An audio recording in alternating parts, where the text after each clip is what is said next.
trouve que ce vide-là, effectivement, lui, c'est un heureux naufrage. C'est-à-dire que quelqu'un prenne conscience qu'il y a du vide ou qu'il manque quelque chose, qu'il y a quelque chose qui boite, c'est intéressant. Tu pourrais dire la seule chose qui est parfaite ici-bas, c'est que c'est imparfait. Et parce que c'est imparfait, c'est comme tu cherches l'équilibre, tu cherches une perfection et ça reste vivant. C'est comme une promenade à vélo. Un des problèmes qu'on a, c'est toujours s'imaginer que la vie, c'est un plateau. Mais la vie, c'est à vélo, en fait. Faut que tu pédales. Si tu pédales pas, ça avance pas, tu tombes, puis ça meurt.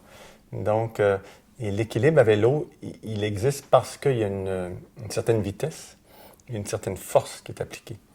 Donc, ça veut dire que dans la vie psychologique, c'est la même chose. Dans la vie spirituelle, il faut qu'il y ait une certaine force qui soit appliquée, une certaine volonté, mais aussi d'accepter qu'il n'y a pas de plateau une fois pour toutes. Il y a toujours quelque chose qui nous garde en chemin. Et ça, c'est très, très important parce que il y a toujours une plénitude à atteindre, il y a toujours un bonheur à chercher, il y a toujours...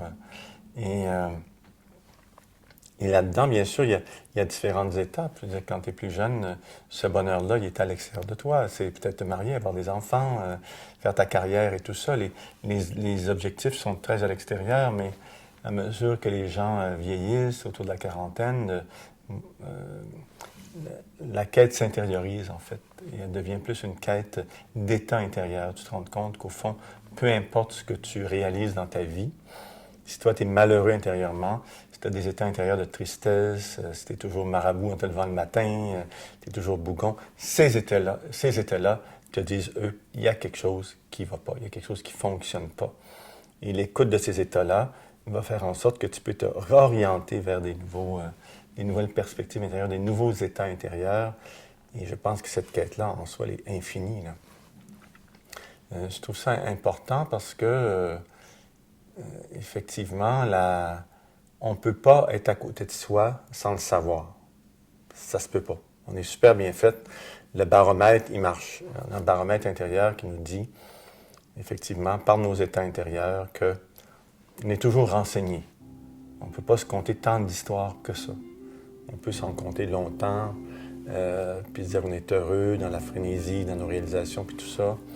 Mais à un moment donné, si cette chose-là intérieure, le sens de la vie n'est pas au rendez-vous, si l'impression de réaliser sa vie, de devenir soi-même ou d'être soi-même n'est pas là, il y a des états intérieurs qui se mettent à se dégager, à nous embêter, en fait. Tu es toujours frustré, ou tu es toujours en colère, ou tu es toujours triste, ou tu es toujours...